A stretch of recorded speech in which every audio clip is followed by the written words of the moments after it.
Welcome back to Podcast Recovery, everyone. We are your hosts, David O. And Eric V. Today we are joined by our special guest, Kelsey. How are you doing today? I'm awesome. How are you? Cool. I'm doing well. Good. It's been a stressful week, though. How about you, Eric? Oh, man, tired. I know. You travel. Yeah. Glad you travel it's Friday. way too much. Yeah, finally. But I work tomorrow. Boo. Where are you from, Kelsey? I'm from Grand Forks, North Dakota. Nice. Sweet. Right. And when were you first introduced to recovery? 2009. 2009. Yeah, right around February of 2009. All right. Well, how long have you been sober? 9 years. 9 years. Fantastic. Yeah, it's impressive. Mm-hmm. All right. So with all that, how old are you, Kelsey? I'm 33. Oh, wow. So you've been clean since you were 24. Yep. Wow. Fantastic. Yep. Sober since she was 24. All right. Well, that's truly fantastic. And without further ado, I'd like to turn it over to you to share your story with us. All right. Awesome. Yeah. So I've never shared my story in this setting, so this is going to be interesting. Mm-hmm. But I kind of wanted to go a little off the grid with what I normally do. And I just kind of wanted to share some stuff I wrote within pretty much all stuff I wrote within the last 6 months of getting clean and sober, just to kind of describe to people out there the feeling and how it's a really mutual feeling with a lot of us, and kind of that gift of desperation we talk about. Mm-hmm. And a lot of us have described this, we felt this way right before we got clean and sober. So I'm just going to kind of do some excerpts from here just to kind of give people an idea of where I was at. Cool. I like it. Yeah. I cannot describe this feeling all the time. Seems like the only time I feel all right is when everything is at its worst. There's this one too. Yes, I am the girl who still feels unnoticed after all these years, but has so much strength at 23, but still isn't free. Just need some time to get through this all and get up from this fall.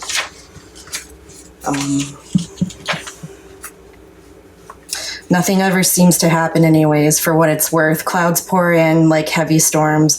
Wish this just would take its toll. Is this my last time? Is this the last? Can't do this much longer. Just can't go on. So I'll have to find someone else to fill this position. Oh well, guess it wasn't meant to be. You gave it all you had, so just ask God now to set you free. Maybe now's a good time instead of when it's too late. Just put it all down and let it all go. Just wasn't meant to be. Just wasn't meant to be. So, yeah, so retracting back from that, and I just, the thing is once I got clean and sober, I slowly realized it doesn't ever have to be that way again. Mm-hmm. And so what led me up to that point in my life, right before I got clean and sober, was, I grew up in a home that, as a kid, it wasn't looking back on it, textbooks, super dysfunctional, abusive, da-da-da-da-da. Mm. But then, when you get clarity through your life, you kind of realize it was kind of messed up in a lot of ways. But as a kid, that's normal for you. Mm-hmm. You don't know what's not normal. The fish in the bowl. Absolutely. My parents were never happily married. So there was always that kind of on the back burner. Mm-hmm. And as a kid, you're very unsuspecting that your parents aren't going to be together forever. Mm.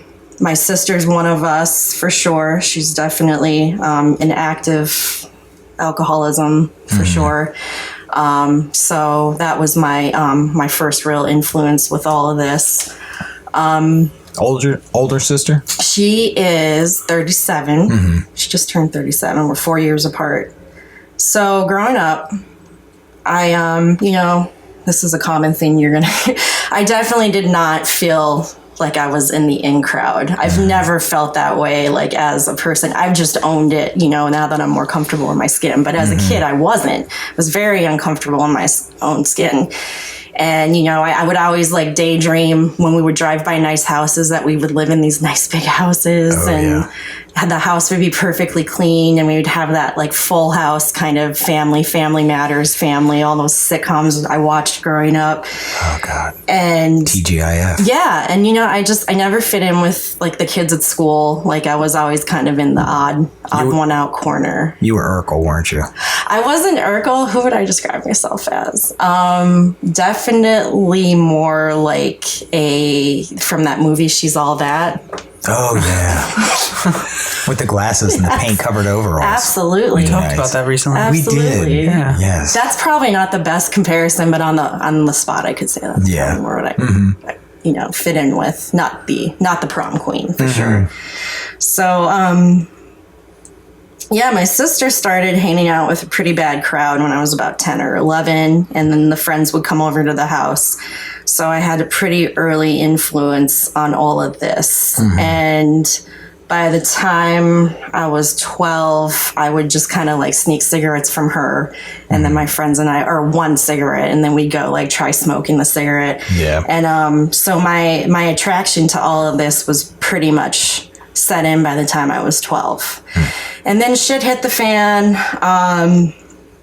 My mom and dad basically separated, but I was under the understanding that he was going to come out to DC and take a job and then come back in a year, because that's what he told me. So I was telling everybody my dad's going to come back. You know, I'm very close to my dad, but at the time I wasn't close to my mom. And so when he left, it was just like all hell broke loose. And so I definitely acted out on that. You know, by 8th grade, I was skipping school to get high, smoke weed. And at that point, I wasn't drinking at all, but I definitely was attracted to all of this and the crowd and this type of mindset. And, you know, I would get suspended from school. I wasn't really getting along with some of my peers. I was really impulsive. And so, by the time I was in 9th grade, I figured out he's not coming back. So, you know, my home life after he left went pretty downhill. My mom would let my sister's abusive boyfriend live there, and I would hear them fighting all the time. There was a lot of drinking. There's a lot of drugs.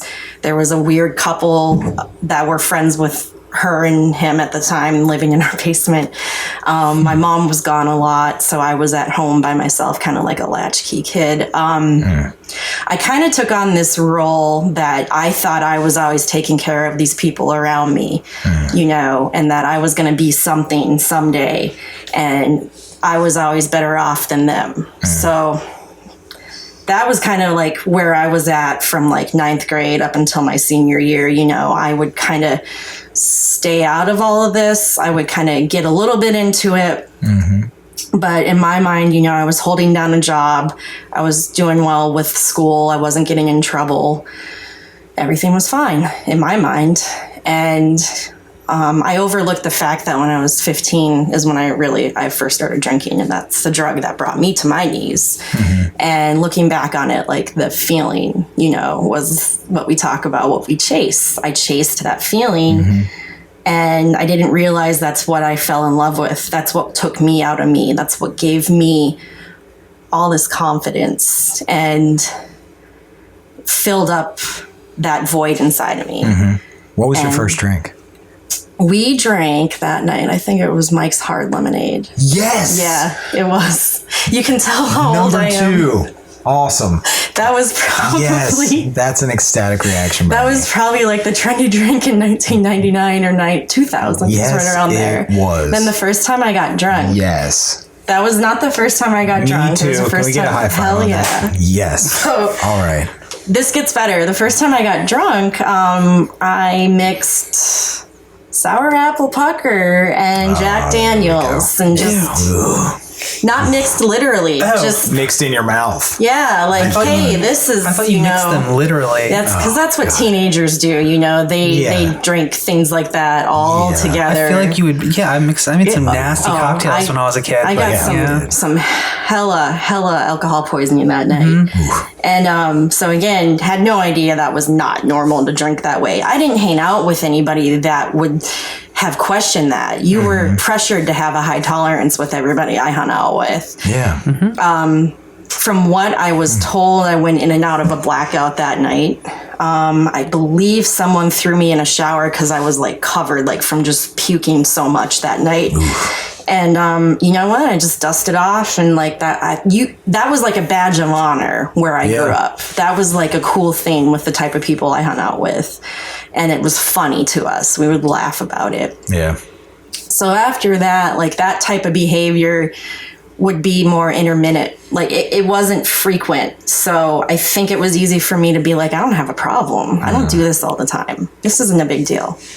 But I'm a firm believer, like when really traumatic things happen to us is when that can really take a turn for the worse with our using and our drinking and all that crap. Yeah, totally. Actually, to me, using is using. It doesn't matter if it's drinking or drugs. It's all bad. So, my senior year, we were in the beginning of finding out I have bipolar disorder, and I was hospitalized within like my first couple of weeks of school. No one knew what was going on. My mom just knew, she hasn't slept for days. She can't stop talking. She's spending money like crazy. There was all this stuff going on. And so I was in and out of the psych ward a lot through my senior year. And as a teenager, you think everybody's going to know that and everybody's talking about that. Yeah. And I just felt so robbed of everything that was going for me at the time. I had like a lead role in a play. I was in a college level art class. I was going to host a student from Germany.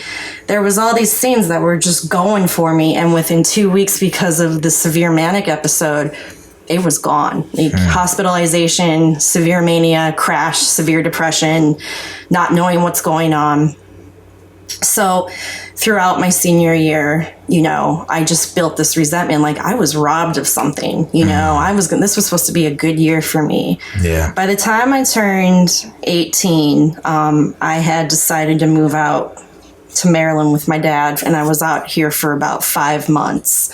And in that 5 months, I met a friend who stayed my friend for a good 10 years. And she was over 21, and she was really good at teaching me how to get into bars underage. And that really introduced me to a different lifestyle, drinking in bars versus getting a buyer and sitting on a couch. And she, it was almost like I had gone through a dry period, and then I meet this friend at work, and then I'm smoking a bowl.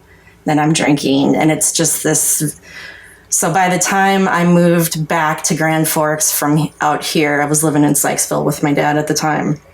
I mean, I was full out, back into all of this, and it was pretty much every day. It was a good 50% of my week, and I thought, I'm 18, I'm partying, I'm making up for my senior year sucking so bad, I'm young, I deserve to go out all the time, screw my mom, we were fighting all the time. I was like, I don't have to tell you where I'm going. I didn't have any respect for that. I would stay out for days. I'm an adult now. Absolutely, and I so yeah, and then but in my mind, I was like, I'm a young lady. I'm getting my life together. I'm figuring out who I am. So I was like doing things like trying to start a band and really getting into my music. And within all this period, I got swooped up by a really abusive guy. And then that was a 13-month ordeal. And so I didn't do like a whole lot of drinking during that time because he was he was very jealous. So he did not, if I did really any drinking or partying, it was around him because he didn't want me being out with my friends. And so when I was with him, I did the whole overachieving thing. I was taking care of his kid, going to school full time, working full time, and it was too much. And that's a lot for any 19-year-old to deal with. Not really, you know, spending any time with my family or friends. I pretty much alienated everybody at that point. Living out in the country, you can't get a more textbook abusive relationship. Yeah. I was very alienated from everybody in my life. So by the time that all completely did really end and no contact, no getting back together, I was full out, did not care about anything. I didn't care that I was dropping out of school. I didn't care that I went from job to job. I didn't have any focus on life. I had lost all of that. And of course, in my mind, I thought, well, it's because of what you just went through.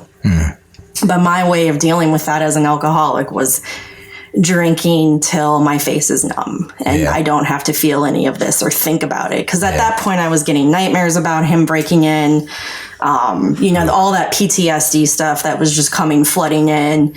And I was pretty messed up about all that. And it took years to recover from that because I did so much numbing with the alcohol that I wasn't dealing with the feelings. Yeah. And that even went into my sobriety. So that's not even, you know, it's a huge process. So yeah, I'm drinking pretty recklessly at that point. And my dad, again, was like, maybe you should just move out with me and live with me. And, you know, we were going to do that. But I just, at that time, I guess subconsciously, I was like, you know, you can't leave. You can't leave. I met this really cool guy and, you know, we were, you know, that was a good thing, but I was not good in the head. And so that, you know, led to a lot of, you know, my behavior. Like he went from like seeing me pretty chill and cool to like crazy manic, you know, super drunk, just out of control. And so I just didn't know how to handle anyone really being nice to me at that time. That's not, you know, that's not for me what's normal with what I've grown up with and what I've, you know, been exposed to and everything. So by the time I was like 20, I was, you know, and at this point, like, keep in mind, like, I drove drunk pretty much from day one of having a car and drinking. Oh, yeah. That was not even questioning that. No one around me would have questioned it either. No one would have been like, I'm worried that you're driving. So it did catch up to me when I was 20, and I completely crashed in. I was driving like a little tin can Corolla station wagon from like 1989. And I crashed it into a huge light pole in this truck stop parking lot. And I was so messed up. I didn't know why my car had stopped. I just felt my chest jerk forward. And then I was trying to keep going and my car wouldn't go. And that's how bad it was. These four guys were running towards me. And they're like, "Are you okay? Oh my God, are you okay?" And I was like, "Yeah, what are you talking about?" And they're like, "Your hood is completely smashed in." And I had these jumper cables, and I was like, this is like willing to go to any lengths here, you know, in the other direction. And I was like, oh God, I got to get this car back on the road. I was like, can you help me jumpstart this car? I got to leave. My mom's going to find out. She's going to kill me. And they're like, no, you're... So someone did call the cops. I did get arrested that night. Nice. I did do that whole deal. And I thought I could cover it up from my parents. It's pretty hard to cover up drunk driving charges from people. You get stuff in the mail and whatnot. So my mom wasn't too happy about it when she found out. That ended up with a domestic situation where the cops were called. We got in a pretty bad fight that night. And so by this time in my life, I was, without realizing it, completely enveloped in my disease and had definitely lost the power of choice. And, you know, I just couldn't see it. I couldn't see it that I was barely in college, dropping out left and right, not really holding a job down. It was rough. And the thought of coming in and getting recovery somewhere just made me feel sick. I was like, no, I don't need that. That's fine. I'll just laugh about this with people that will co-sign this. And I had to take this class.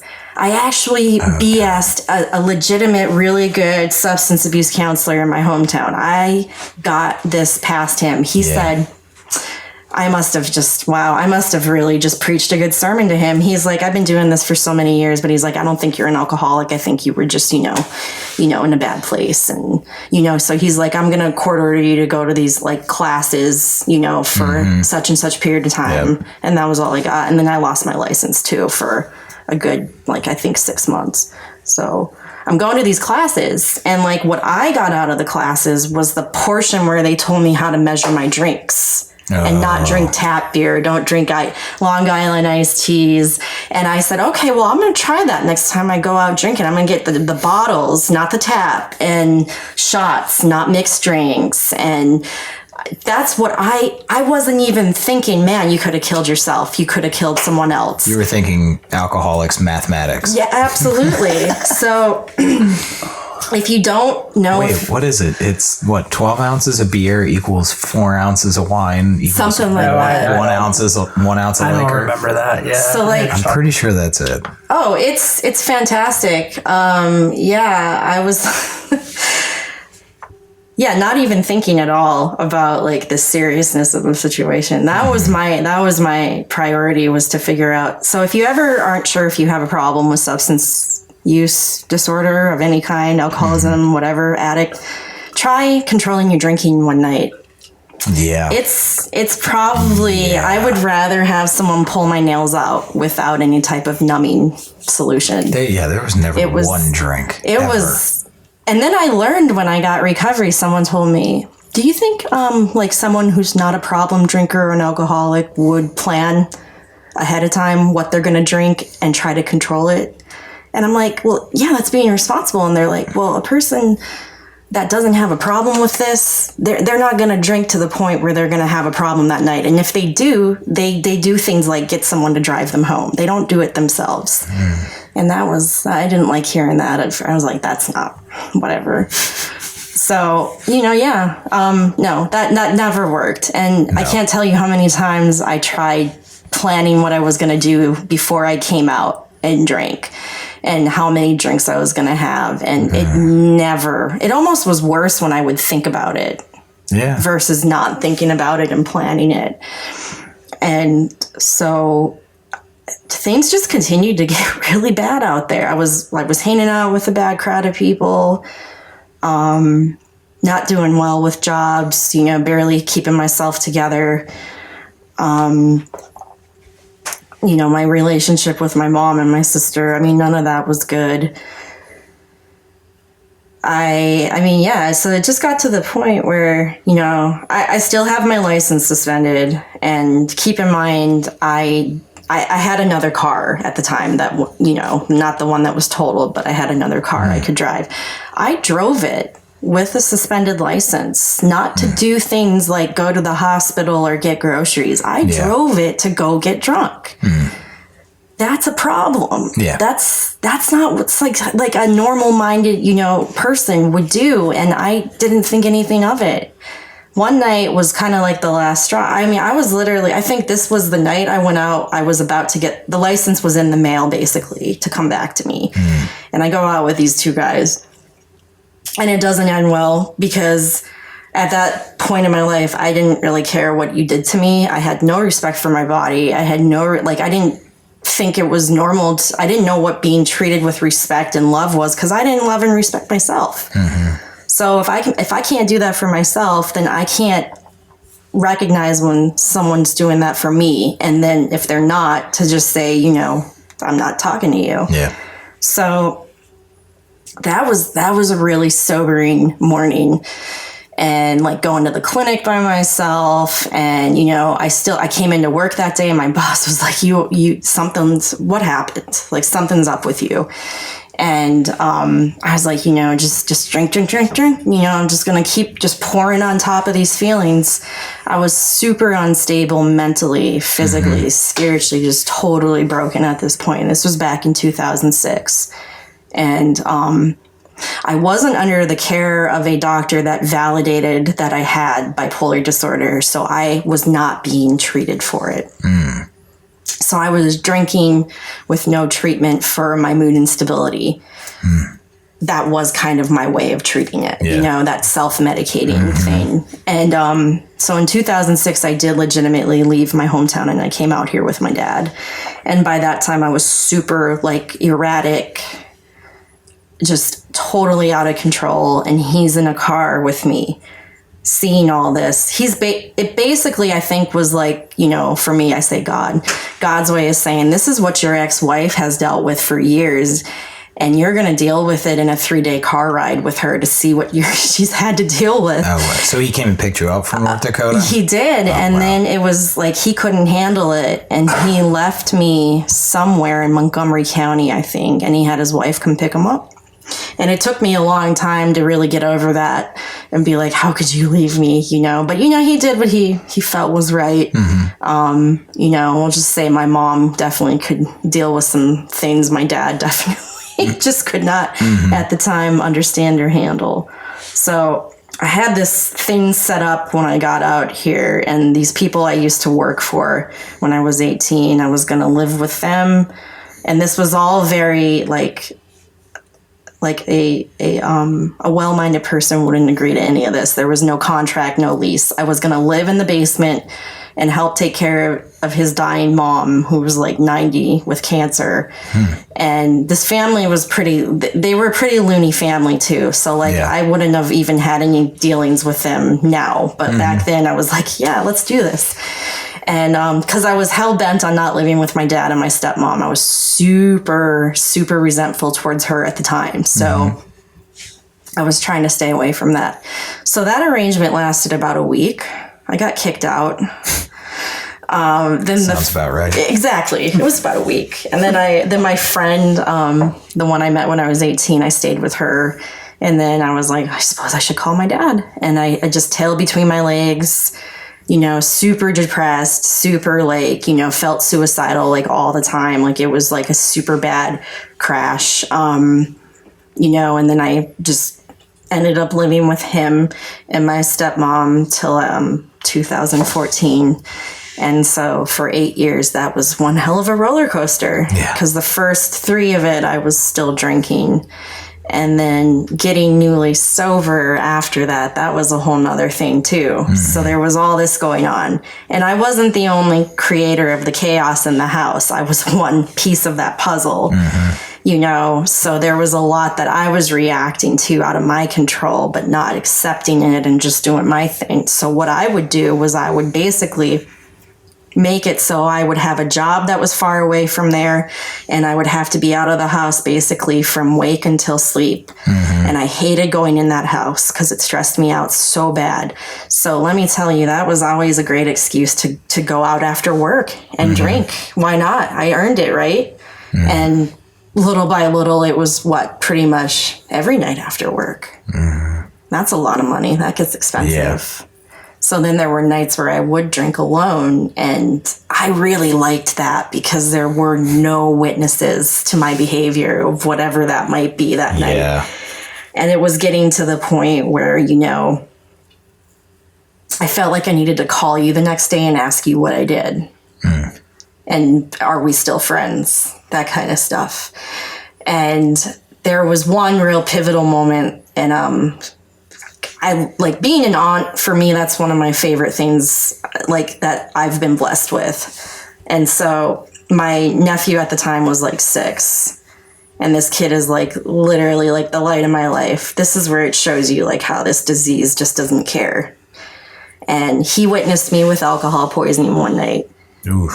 I just figured I'll tell him I had the flu the next day. So the next day I'm getting ready to go out again, of course. Why not?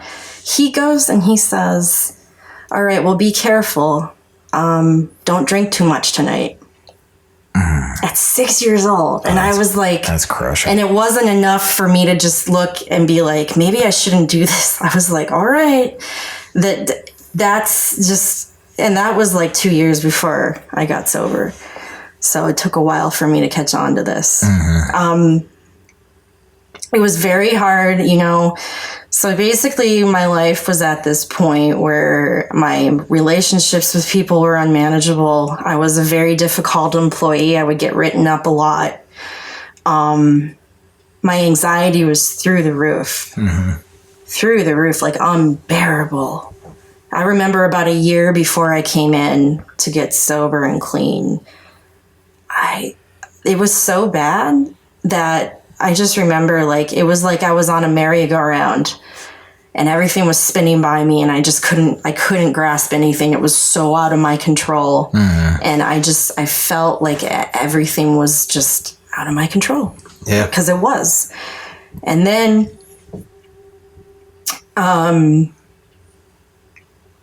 closer to the end of it all, I had a couple friends of mine and I go up to my great uncle's in Crownsville for what I thought would be a sophisticated night with some wine and dinner. And wow, he saw me get so sloshed. Like I remember he asked me to order the pizza and I remember slurring so bad. And I remember thinking, you're such a loser. You can't hide it from someone like that. And, yeah, so you were so drunk you couldn't order pizza? No. I mean, it was like That's bad. It was bad. It was really bad. So, that's like a line. That is a line of drunkenness. Right, like if exactly. you're under the line I was like slurring being able to order so bad. pizza, like you're okay. As soon as you can't even fucking talk to a pizza man. Nope. Like, oh God. Nope. And like comprehend what everyone wants on the pizza. It's like, can we just get cheese, please? Yeah, just get it's just fucking too much. cheese. Too much to ask for. And then I remember when we left that night, I was driving. No one would take my keys from me.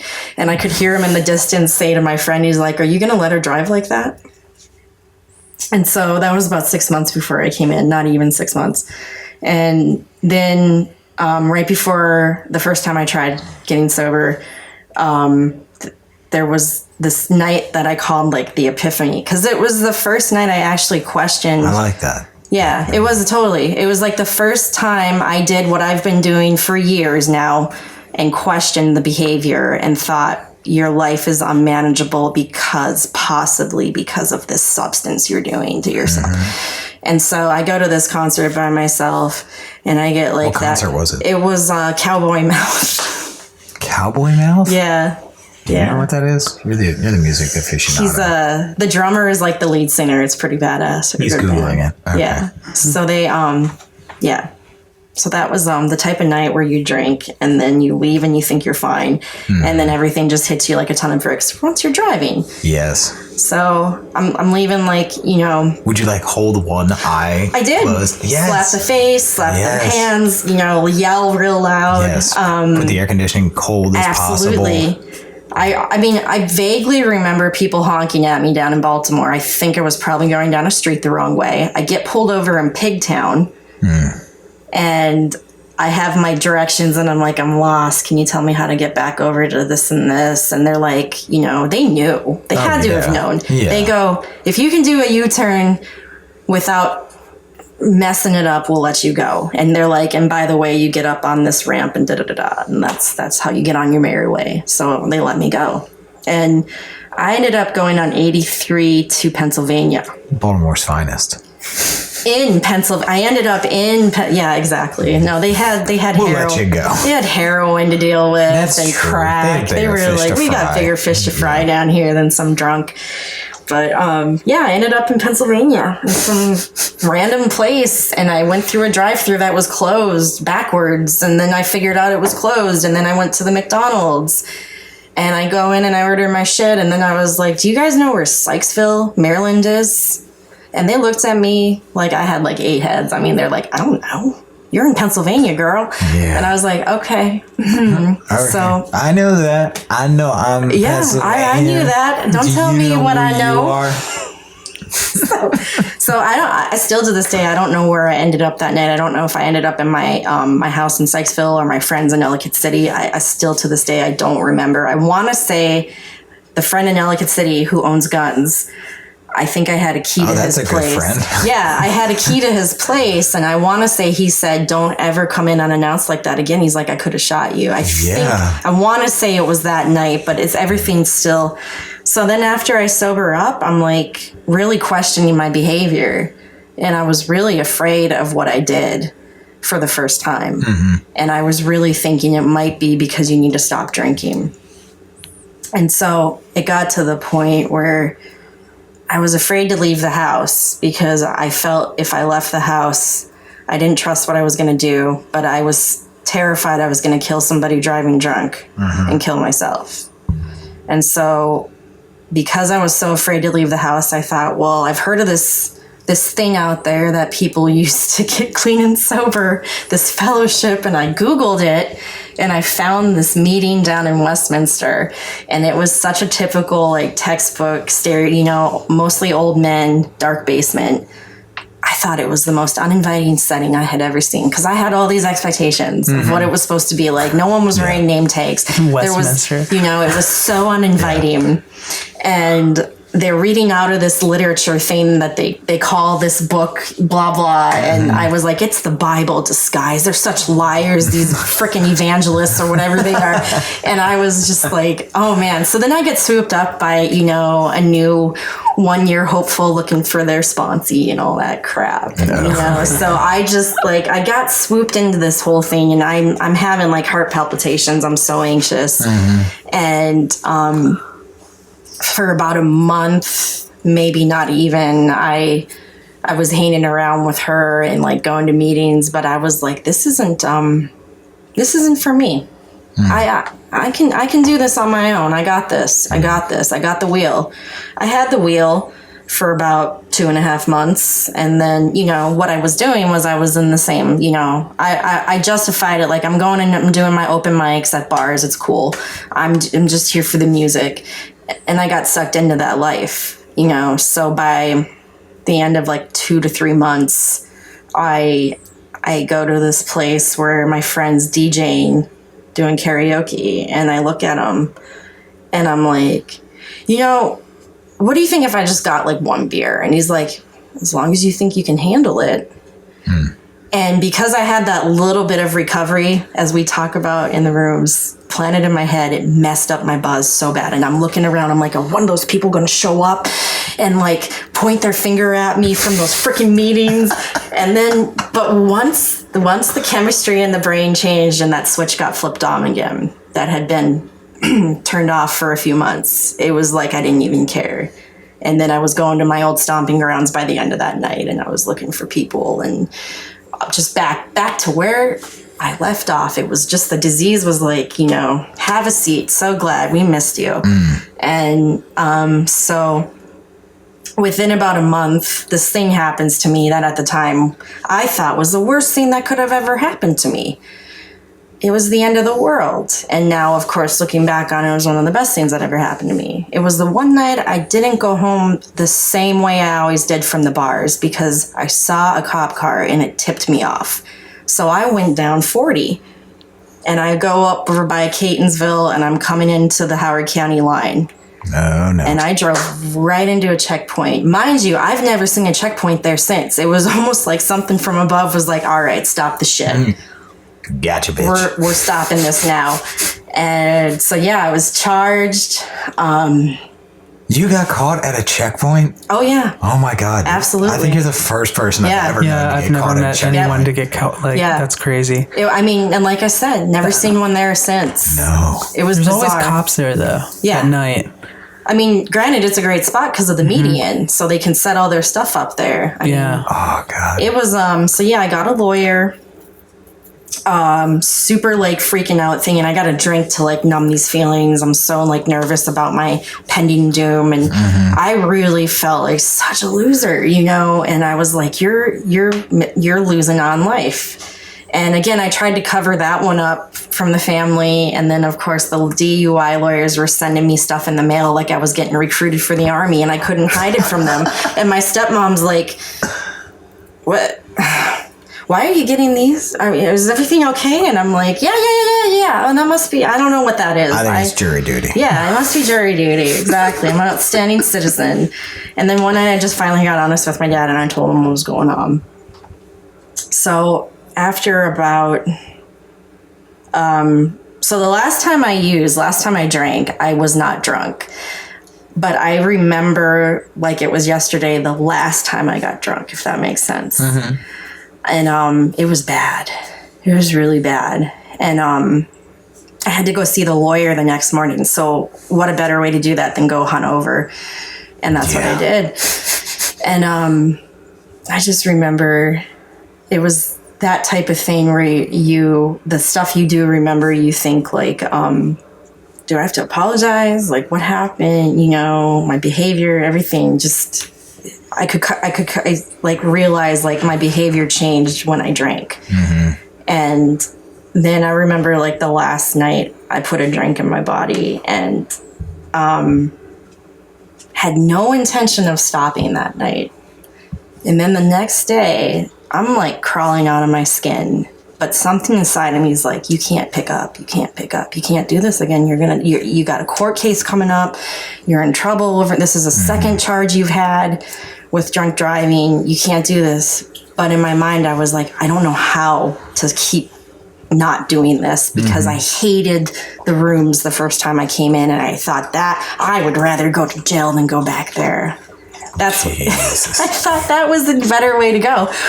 That was my mindset. So you are not cut out for jail. No, not at all. Not at all. Not at all. It wouldn't have ended well. Not at all. So I like, after a couple of weeks of all this nice dry period of misery, this guy's at this party and he's not drinking and he's like, I noticed you're not drinking. And I was like, yeah, what's your story? And he's like, yeah, I go to meetings. And I was like, oh, yeah, I don't do that. But so some reason within like a 5-minute conversation, my brain shifted and I was like, tell me more. And he tells me, no. He's like, I really think you should try this meeting I go to. It's great. There's something about this meeting. It really works well. He's like, so next Wednesday, 8:30, you want to meet me out there at this clubhouse? And I was like, yeah, give me the address. I didn't have GPS at the time. None of that fancy stuff. In 2009, you didn't have GPS? I had a flip phone. No, 2009's not the time of GPS. Yeah. I had a GPS. I had a Garmin. I didn't have It's that. just fucking weird. Yeah. Dude, why is that weird? Is that weird? I was an addict who needed to know where he was. We were just on the cusp of getting the iPhone at that time, I remember. But no, he had a Garmin. What did you have, like a Razor? Yeah, I had a fucking Garmin. Yeah. Do you remember that guy? Well, you remember Dan would give me horrid shit for that flip phone because I had it up until 2014. Fuck yeah, I remember that. He's like, hey, 1999 called. They want their phone back. Asshole. Was it a Razor? Was it a Razor? I don't think it was a Razor because a Razor like did that thing where it slid. Mine was like a flip. It was just a flip phone, basic. So yeah, so I'm I was, but like, so For the record, I stole the Garmin. Oh, I'm sure. It's like now, like not even a desperate person like for drug money would want it. They'd be like, I can't get any money for that. Yeah, pretty much. Yeah. So I'm like bound and determined to not pick up for that like week from when I ran into him, which was a week before to that meeting, and it was miserable. Let me tell you, it was another like white knuckling it. Yeah. But something inside of me at that point like snapped, and I was like, I can't do it. I gotta stay. You know, I was starting to go to any lengths.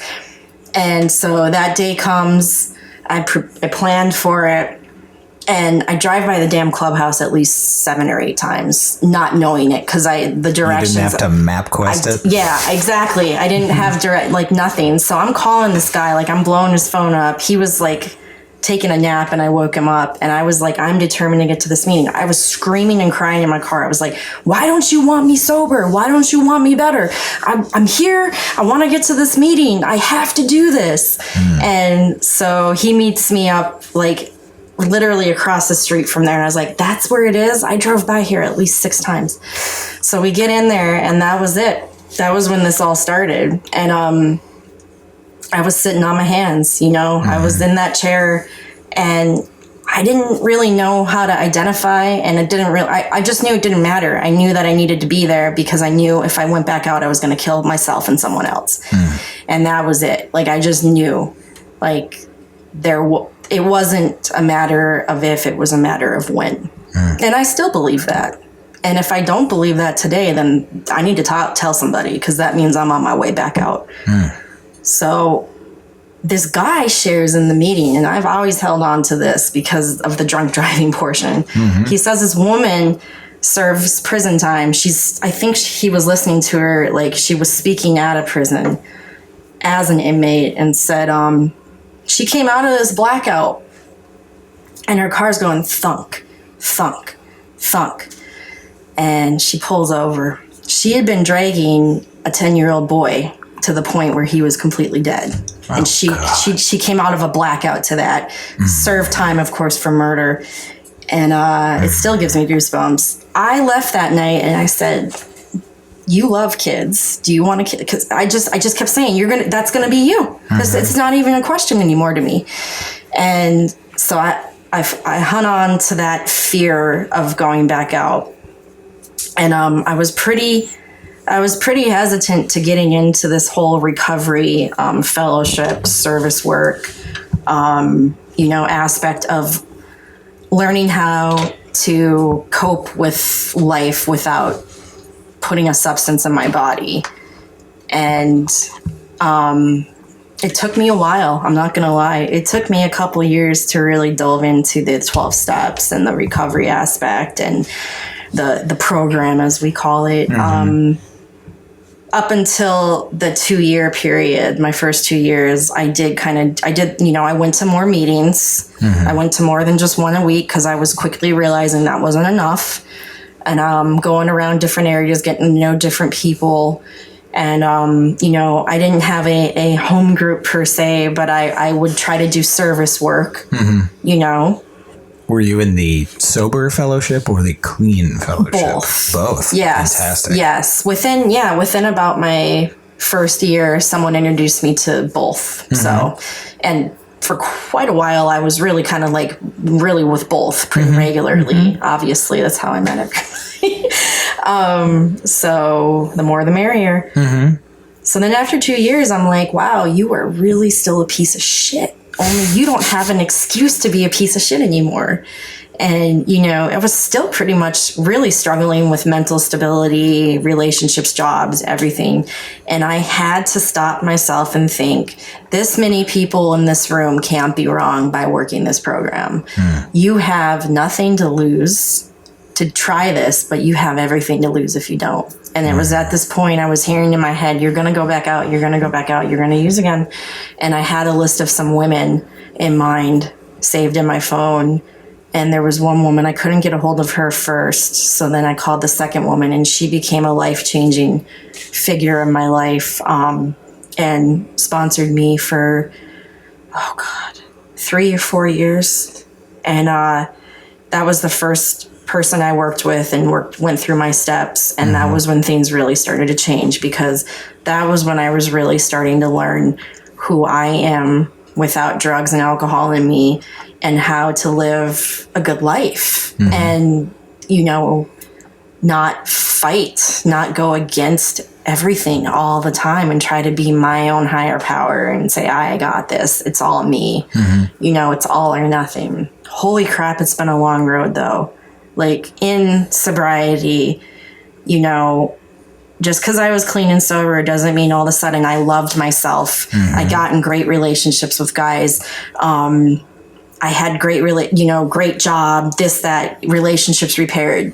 That's taken a long time, and I'm still in the process. Things are night and day from what they used to be. Because like what I try to tell people is if you're not growing, then you're going to go. Like if you don't grow, you go.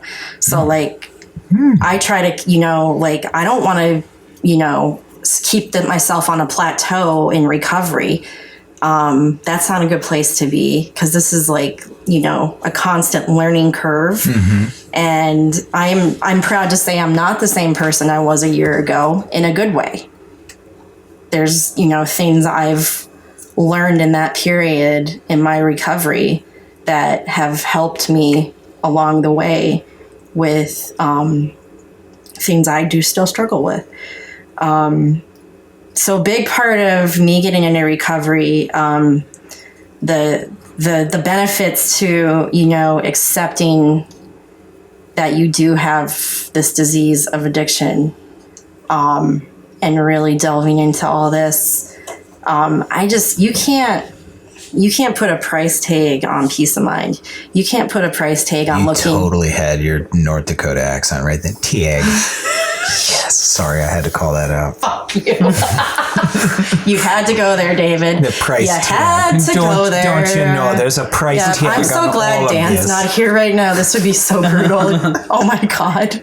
Oh, he's going to listen to it. These guys used to rip on me so bad. He's going to listen to it. Yeah, I would have like my Minnesota Twins shirt on, and he's like, yeah, that was the last time they won the World Series, 1991. 91. I'm like, yeah. What are you going to do about it? So, yeah, whatever. So but you can't put a price tag on peace of mind. Peace of mind. There it is. Looking yourself in the mirror and liking the person you're seeing in the reflection. Having the ability to set boundaries. Like, that's been a big thing for me, setting these healthy boundaries and knowing that it is always quality over quantity, being not like guarded, but being more vigilant of who I let into my life as friends, 100%. All that stuff. Oh, yeah. And not being afraid to just know I gotta, like this year's been really cool with that. There's been some, with all the work I've done on myself, there's been a lot of positivity coming into my life, and the negative relationships from the past have just slowly sifted away. And it's amazing how that happens. Well, yeah, and you have to ask yourself, when you get into these situations where people are really negative and you're in these poor me situations, what are you putting out to the world? And that's what I always try to, because the program helps you always take that inventory in yourself. What's my part in this? What am I putting out to the world? And that's what I want to put out positivity, because I want to attract positivity. And so, yeah, with recovery, it's been this process. I can't glamorize it. There's no material value on what you get out of this if you choose this path in life. It's scary as hell, because initially when I was introduced to it, the thought of looking inside myself, was horrifying, terrifying. I would look at those steps on the wall and I was like, no. It's everybody else's fault. I don't owe these people anything. They've screwed me over. And yeah, it's really like a load off when you start just saying, like, this is my part in it. I'm owning up to it and I got to move on. And it doesn't matter what that person did. Yes, it matters, but it's like, you just know, like, you can't blame those people for your actions. Like, when I stop blaming others and taking my part, owning up to my part in things, life is a lot smoother. And this is a day to day for me. So, I know when I'm taking my will back, because things get really shitty really fast, really negative. And one thing that I've learned to do is, make those immediate amends when I can see in the day. And that's like that's still not easy. But there was one where I recently like flipped out in front of my coworkers, and I came home and I'm really thinking about it, and I'm like, this isn't, you kind of. So I texted all of them and I'm like, I'm like, nothing I said was like directed at you. I'm really sorry. Like, I was just super stressed out. And, I talked to my boss about it the next day, and we talked it out. And It felt really good to like, I didn't leave it that night at like, screw them. I was like, no, I really need to tell these people, like, it's not you. That was my behavior. I'm really sorry about that. And that's, it's great when we can catch those things when they happen and not let them sit to the point where one day they're going to be on a fourth step, your eighth and ninth step. So, so for me, like, where I'm at now compared to where I was then is like, don't get me wrong, like I'm one bad thought away from all of this coming back, flooding in, like the floodgates are just open. But now like there's these tools in my life, so I'm less likely to go there than I used to be. And for me, that, because I'm a very hot-headed person by nature. I'm very reactive. I'm very vocal. I'm very opinionated. Those are things that are hard for me to like stifle without feeling like I'm selling out and I'm not being true to myself. But I've learned with working on myself and having that accountability to a sponsor in the program and all this, like, you can be all those things without the ego. The ego's just dressed up insecurities. So in this past year, I've really noticed a lot of that changing in me for the better. And in my workplace, I see it. There's this thing where I get that anger inside of me. The cheeks get red and warm. And that's when I want to pick up the phone. That's when I want to talk to you. And more so in this year, there's been the stop, wait, don't you dare until you cool off. And God help me if I do react on it, you need to make those direct amends to those people and own up to your mistakes. And that's been a huge thing for me to know I can be true to thine own self without jeopardizing my serenity and creating chaos around me. And that's been a huge thing. I work in the social work field, and I've been doing that for 5 years. I shifted from the developmental disability community to working with my people. And I'm a peer support, and I work with people with severe mental illness, substance abuse disorder, behavior health, basically, is what it is. Nice. And, that does not replace my personal program. I don't say because I did that today, I don't need to go to a meeting. I don't need to talk to my sponsor. I don't need to do 12-step work or something, that's completely separate. However, let me tell you, you will appreciate your life. I know in a second, like, so these individuals I work with, I will be there. I will be homeless. I will be completely strung out, not sober, not clean. If I don't do what I'm doing right now in my life, I will be one of my clients. That's a reminder. Ooh. I also try to, like, when I went into this job, I had this, the expectations of what it was going to be like. And then you quickly realize when you get into that situation, it's not at all what you thought it was going to be. Surprise, surprise. A lot of times, in my mind, I was like, oh, I get to talk recovery with people all day and it's going to be great. Yeah. And da-da-da-da.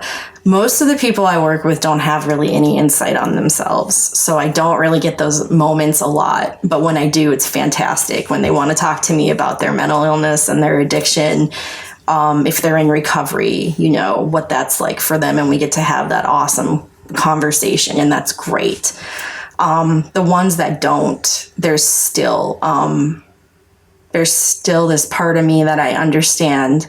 I do what the program taught me to do. It's attraction, not promotion. So I show them what I do. I say, well, this is what I do. So I'm not off the charts. I'm not off the chain. This is what I do to stay healthy every day. And, I always feel that goes over a lot better with a lot of us than when you say, this is what you should be doing with your life. When I see someone showing me through example, like so many people have in this program, which is what led me to working steps and getting really involved. that's really, really more effective for me than browbeating and, shaking the fist at me and like, this is what you should be doing. And, when I see people, this is what they're doing and they can't be wrong because their life seems pretty damn good. And that's what I want for myself. So I try to take that into what I do. I have something, my job, there's people I work with in my job that, like, I'll be honest, in my personal life at a meeting or something, I probably wouldn't keep, going after. But because it's my job, there's more of an obligation there. That's on the person on my caseload. With that being said, that's taught me a lot about patience, tolerance, love and acceptance, humility, just reminding me those things like, you have to just learn how to not react to this person. And you don't have the easy I quit button, let me out, emergency exit. This is a position where you have to kind of keep persevering with these people. So, I don't make a lot of money. I don't know how I honestly get by. It's pretty amazing to me. Yeah. Like, there's days where I'm right there with you. It's crazy. I make $13 an hour, and then I picked up a second job, taking a client of mine out from my old job, 10, 15 hours a month, and like, we'll go out and just have fun. And so that's my supplemental income. It's actually more like if I don't get that extra check, I'm going to be screwed. Yeah. I'll be honest with you. But somehow it works out. If you came into my home, you would never know I make $13 an hour. My fridge is full. My place is decorated the way I like it. I have a really nice car. I don't know how it works, but like somehow, like, because of all of this in my life now, I just know it's going to suck sometimes. It's not always going to be easy, but if I stay on this path, nothing gets better when you pick up. It will never get better if you pick up. Nope. I don't want to be dry. I want to be practicing something so I'm happy and healthy, but at the same time, it's like, get your priorities straight. Picking up over this is not going to solve it. And so I keep that faith. And I'm not the type of person where you may hear some people talk about, like the whole, like they do this whole praying thing every day and like they hit their knees. It's like, so that's never been like my thing, like, but I do agree there's this thing about having this power greater than yourself that you have unconditional love from, reassurance, faith, guidance, that thing that you may have faith in, whatever you choose to call it, that will never let you down. People will. And if you expect people to do certain things, you're going to get resentful towards them. You're going to get let down. But that faith above you, that's ongoing. That's unconditional love. And so for me, like, things that I do to kind of like keep in contact with that is I have like some, I guess you could call them prayers, what are they? What's another word for that? Positive mantras. Yeah. And I put them in, they're literally like, I have them in picture frames, and there's one like straight in across from my bed that and it basically says, thank you for waking me up happy and healthy. Thank you for all the love I have in my life. And then the ones in my bathroom I'll look at like while I'm brushing my teeth. And one basically just says, I am love. I go with you wherever you are. I will teach you as love will teach you, to be happy, healthy, trust that process. So then those three things, I'm just, it may be muscle memory, but I'm still seeing it. I'm reading it. I'm putting it in my brain. And my day typically does go a little better when I get that inside my head, whether as opposed to if I forget to do that and I get wrapped up, because that's going to happen within like 5 seconds of waking up. So that's kind of like where I'm at now. I live in a shithole apartment, and I definitely don't want to sign the lease again next year. I'm pretty determined to figure, out like, how to get into a little better situation. But, I'm there. That's where I live right now.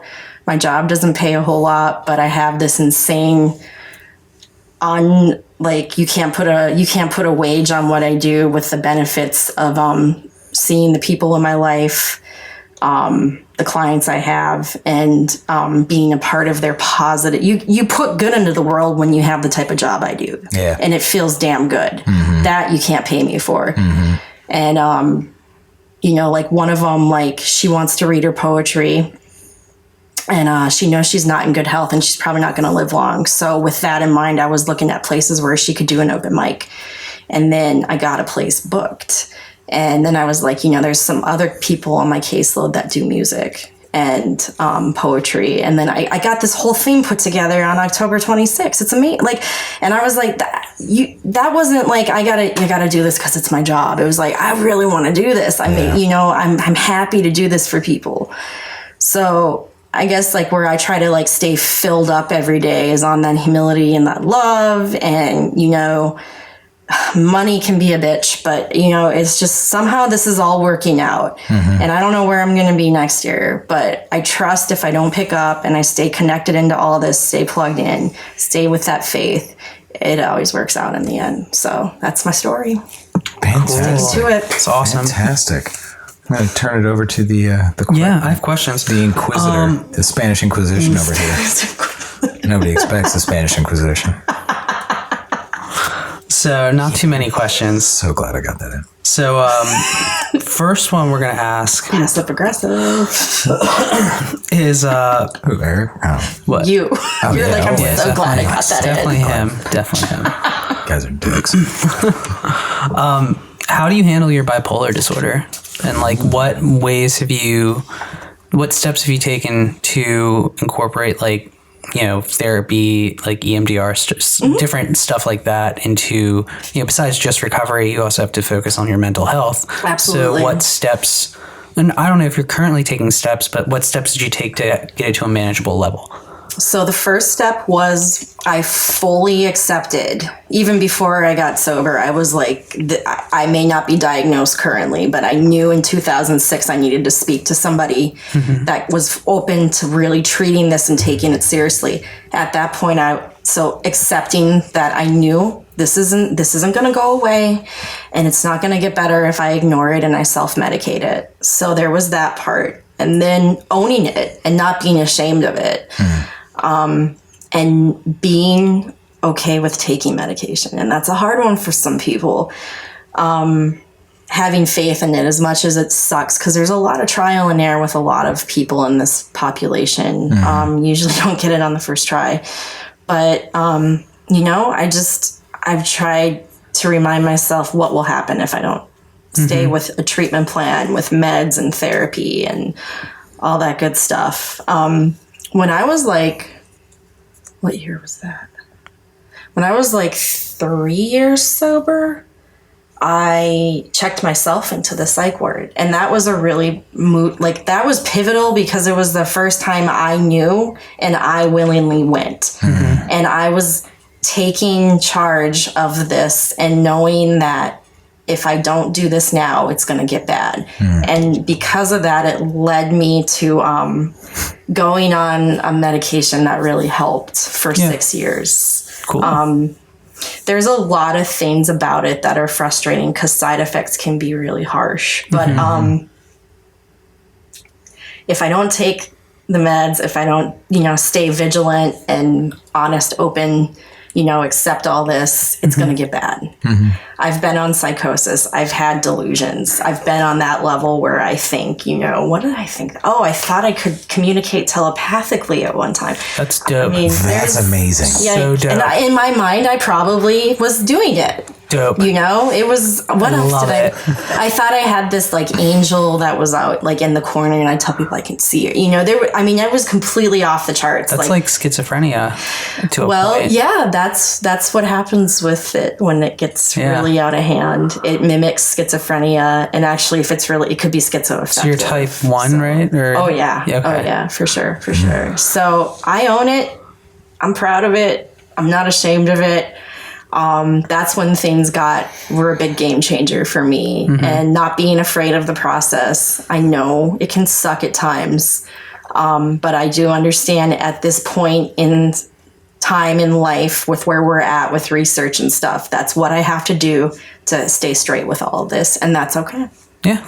You know? I keep my job. I keep my personal relationships. I don't think I can communicate telepathically. But if you could, if I could, that'd be cool, though. If I legitimately could, like in a sense where I had touch with reality. Yeah, be sweet. Yeah, that'd be cool. All right, so we're going to move. These are all very much mental health questions. So you're saying you kind of had like some PTSD from a former relationship. Oh, yeah. What processes did you take to, combat that issue? Because, I mean, that's a whole separate diagnosis and, plan of action than, something like bipolar. I mean, so how did you go about like taking care of that? I was going to a therapist before I even got sober, and she specialized with all that. That probably was pretty helpful for a period of time. And then, to be honest with you, the fellowship and the program helped.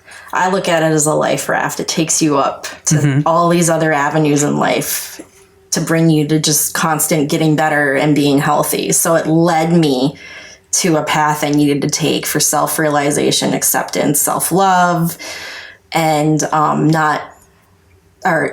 trusting people and not thinking you're the victim and everybody else is doing you wrong, because there was a lot of that, and knowing that that's not based in reality, and also trying not to put myself in the same situations again, and having that vigilance to know like this behavior will put you back and re-traumatize you. So, a lot of that.